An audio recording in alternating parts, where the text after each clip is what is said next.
तो आज हमारे सामने है मुंशी प्रेमचंद का एक बहुत ही मशहूर उपन्यास कर्मभूमि। हाँ, कर्मभूमि 1932 का उपन्यास है ये। बिल्कुल, मतलब आजादी से पहले का भारत। जी, जब समाज में, राजनीति में हर तरफ एक एक उथल-पुथल सी मची हुई थी। सही कहा।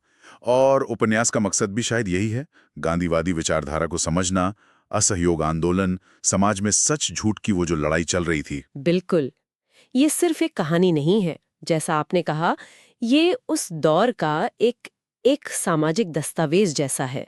प्रेमचंद ने इसमें धर्म, कर्म, सामाजिक न्याय, कितने गहरे मुद्दे उठाए हैं। तो चलिए इसके सार को और इसके जो मुख्य पात्र हैं उनको समझने की कोशिश करते हैं।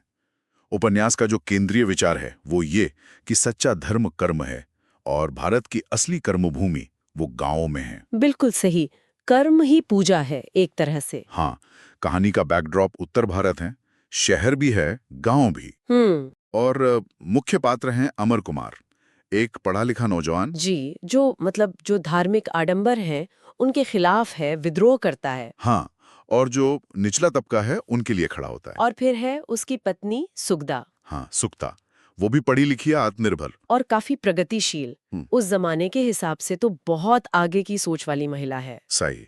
वो समाज सेवा और महिला सशक्तिकरण का प्रतीक बन जाती है ना। बिल्कुल।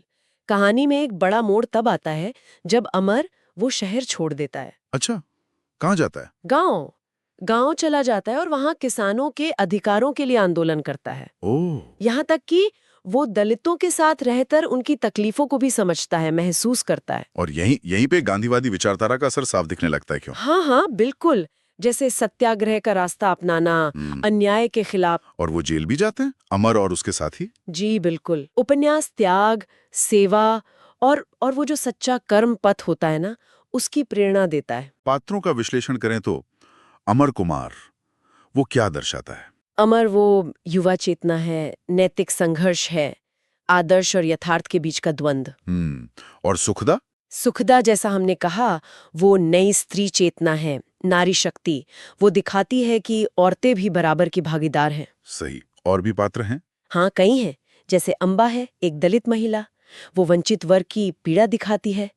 फिर मेहता जी हैं, जो गांधीवादी विचारों को जीते हैं। रजा हैं, जो हिंदू मुस्लिम एकता की जरूरत को दर्शाते हैं। हर पात्र समाज की किसी न किसी सच्चाई को सामने लाता है। बिल्कुल। अच्छा, उपन्यास की भाषा और शैली। प्रेमचंद की भाषा तो वैसे भी। बहुत सहज है, खड़ी बोली, आम पाठक आसानी से जुड़ जाता है। और शैली यथार्थवादी है। रियलिस्टिक। हाँ, बिल्कुल। वो गांव का जीवन, आंदोलन का माहौल, पात्रों के मन की जो उधेड़बुन है, उसका बहुत ही सूक्ष्म चित्रण करते हैं प्रेमचंद। इसमें जो मुख्य विचारधाराएं उभर कर आती हैं, वो क्या हैं? एक तो ये कि धर्म सिर्फ पूजा नहीं है। सही। धर्म मतलब सेवा, कर्तव्य, दुखियों की मदद करना। वो जो मशहूर लाइन है, धर्म वह है जो दुखियों के आंसू पोंछे। हाँ, ये तो जैसे पूरे उपन्यास का सहारा है।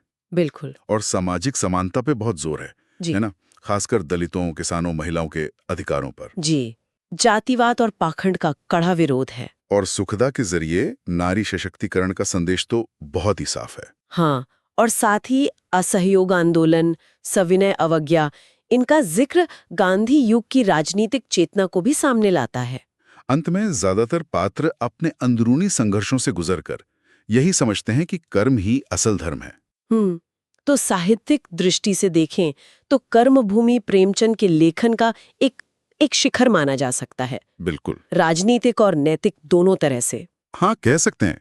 ये उस युग की सामाजिक संरचना का, उसकी जद्दोजहद का एक बहुत ही सच्चा प्रतिबिंब है। तो अगर संक्षेप में कहें तो कर्मभूमि सिर्फ एक उपन्यास नहीं है, ये एक विचारधारा है। बिल्कुल, एक ऐसे भारत की कल्पना जो जाति, धर्म, वर्ग, इन सब से ऊपर उठकर इंसानियत को महत्व दे।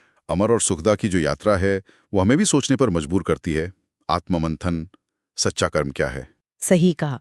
ये सवाल उठता है कि असल कर्म भूमि कहाँ है, हमारे लिए क्या है। बिल्कुल। और शायद ये विचार करने लायक बात है, जैसा उपन्यास भी इशारा करता है, कर्मभूमि में ही आत्मा को मुक्ति मिलती है। आज के समय में, आज के संदर्भ में इस मुक्ति और इस कर्मभूमि के क्या मायने हो सकते हैं? ये एक बड़ा सवाल है सोचने के लिए।